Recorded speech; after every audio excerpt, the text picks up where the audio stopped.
Good morning. It is Friday, August 16th, and today is the memorial of St. Stephen of Hungary. This is Michigan Mornings from Ave Maria Radio and the Ave Maria Radio app. I'm Matthew Handley. We have a lot of news to get to this morning, so let's get started. The city of Portage has submitted documents in support of an appeal by Governor Gretchen Whitmer to the Federal Emergency Management Agency after their denial of federal help for the May 7 EF2 tornado. FEMA officials said the damage done by the tornado did not meet the threshold for disaster assistance from Washington.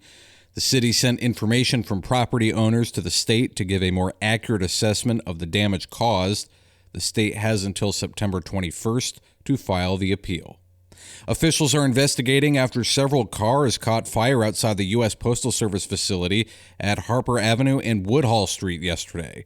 6 cars were impacted, and postal worker Corey Nelson saw someone running from the scene. They broke the window. We don't know exactly what they used to start the fire, but it was some type of accelerant, to make the flames be like it was to blow up the car like that. No arrests have been made. The city of Flint is trying to recover its network after a criminal ransomware attack that began on Wednesday morning.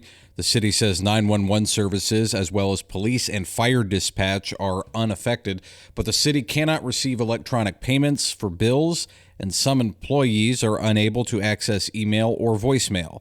The FBI and the Attorney General's office are investigating. The battle in the Republican primary election for Argentine Township Supervisor is not yet over. The Genesee County Clerk's Office and the County Board of Canvassers will recount the ballots after it was requested by candidate Jason Kasofsky.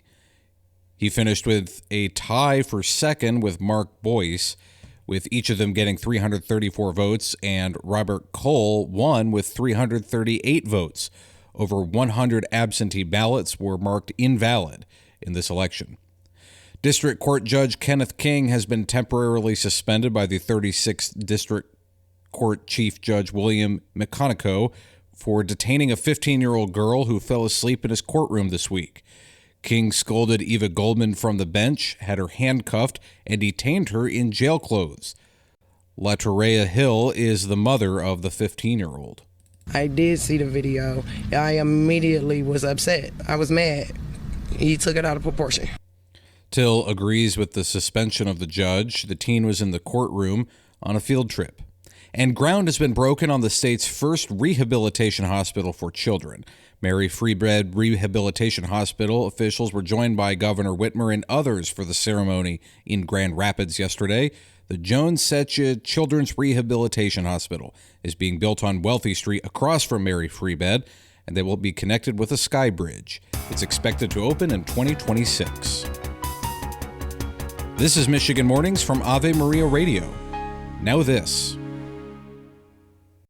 This is Franciscan Father Greg Friedman for the Catholic Communication Campaign with a message about faithful citizenship. On Election Day, we may be urged to vote a straight ticket, but Catholics form their conscience and vote based on the Scriptures and church teaching. The U.S. Bishop's document, Forming Consciences for Faithful Citizenship, isn't a scorecard of issues or candidates. It gives us our highest priority, the dignity of human life and protecting human dignity. To learn more, go to faithfulcitizenship.org. We're going to have a 50-50 chance of rain today, and thunderstorms could come along with it in the Motor City. Our high will be near 82. Tonight, we'll have a chance of storms in the early morning hours. Lows will dip to around 68. Tomorrow, thunderstorms are likely in the afternoon. Our high will be near 81. Sunday will be rainy with temperatures in the upper 70s. And Monday clears up with mostly sunny skies and cooler temperatures. Highs will be in the mid-70s.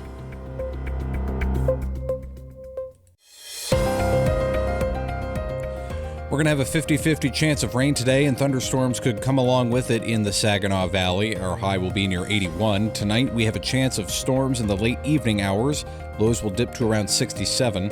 Tomorrow, thunderstorms are likely throughout the day. Our high will be near 79. Sunday will be rainy with temperatures in the mid-70s, and Monday clears up with sunny skies and temperatures in the mid-70s.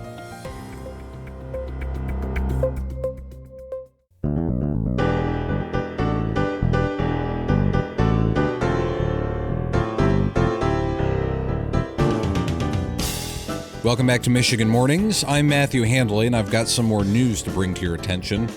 All Americans' Social Security information could be compromised. Reports say hackers stole data from National Public Data and tried to sell it, but then posted it online for free. The group claims to have nearly 3 billion records of the personal data from North America and the UK. Experts say the best course of action is to freeze your credit files to prevent others from signing up for credit cards or other accounts in your name.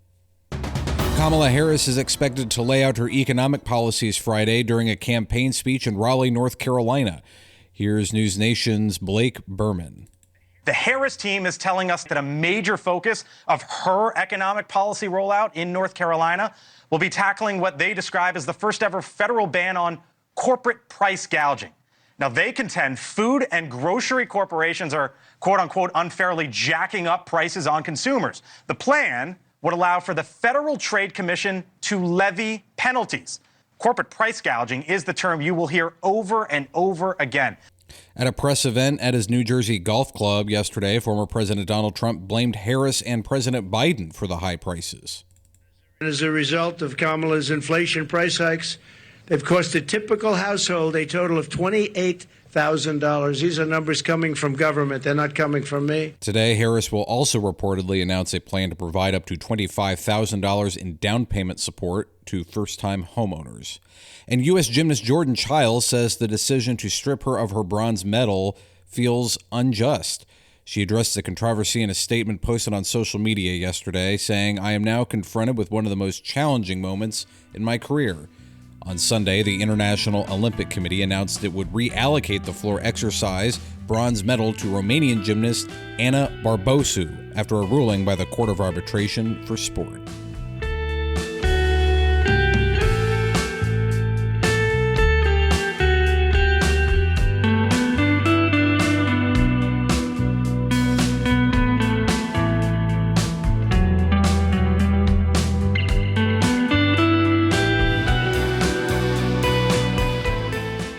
St. PACIAN says we must receive Christ so that he can give us birth. I'm Matthew Handley, and thanks for joining me all week on Michigan Mornings. You can stay connected with me over the weekend on X. I'm at Radio Handley, and Lord willing, I'll talk to you again on Monday. Until then, goodbye.